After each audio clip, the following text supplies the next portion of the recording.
So a long time ago, I discussed the Halcyon-Class cruiser from Halo. It's one of the many cruisers utilized by the UNSC. Well, today we'll take a look at its larger, heavier brother, the Marathon-Class heavy cruiser. I'm Colin, and this is Sci-Fi Deep Dive.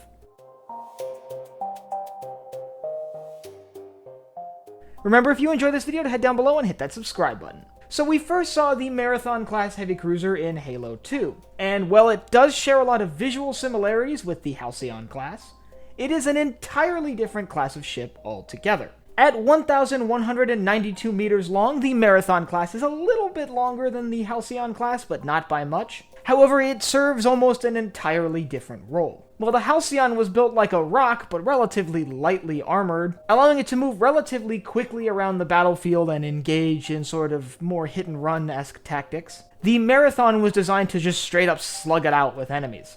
As compared to the Halcyon's single magnetic accelerator cannon, the Marathon is armed with a pair of magnetic accelerator cannons, giving it greater firepower against larger, heavier armored targets like basically anything the Covenant Navy was fielding.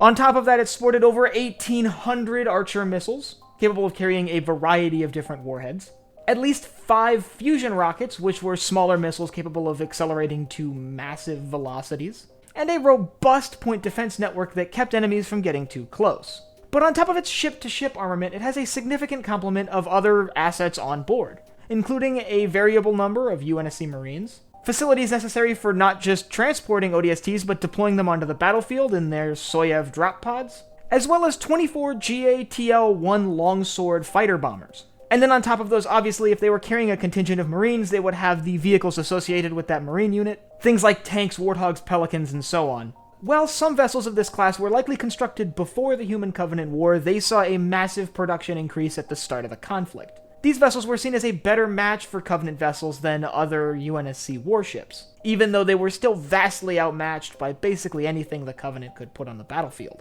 They were produced in larger numbers during the later half of the war, with the intention being to replace existing Halcyon-class cruisers, most of which predate the conflict, with new Marathon-class ships. And by the later days of the war, this had basically been achieved. The Halcyon was a very rare sight on the battlefield, with only a few of them still being in service, while the Marathons formed the core of basically any UNSC fleet. This is why at the time of the Battle of Earth, we see the UNSC home fleet being composed basically entirely out of Marathon-class ships and smaller frigates. Basically, by that time, the Marathon-class had become the mainstay cruiser within the UNSC Navy. But still, as we see during the Battle of Earth, the Marathon-class, as capable as it was still shredded by most Covenant vessels.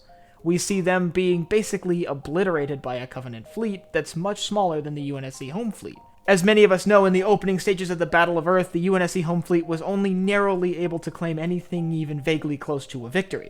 Still, we know that at least a few Marathon-class vessels did survive the initial engagement and took part in later engagements tied to the Battle of Earth. For example, we know that a Marathon-class cruiser named the UNSC Say My Name is the starting point for Halo 3 ODST. It's notable for the role it played in the Battle of New Mombasa, where it was positioned over the city during the opening stages of the Covenant invasion, and a large number of ODSTs were deployed from this vessel into the city of New Mombasa during the fighting.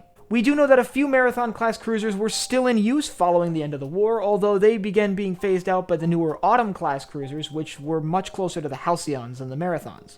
Still, throughout the duration of the Human Covenant War, the Marathon-class was a crucial asset for the UNSC Navy. It allowed them to at least attempt to match the firepower that was being deployed by the Covenant, even though it wasn't even close.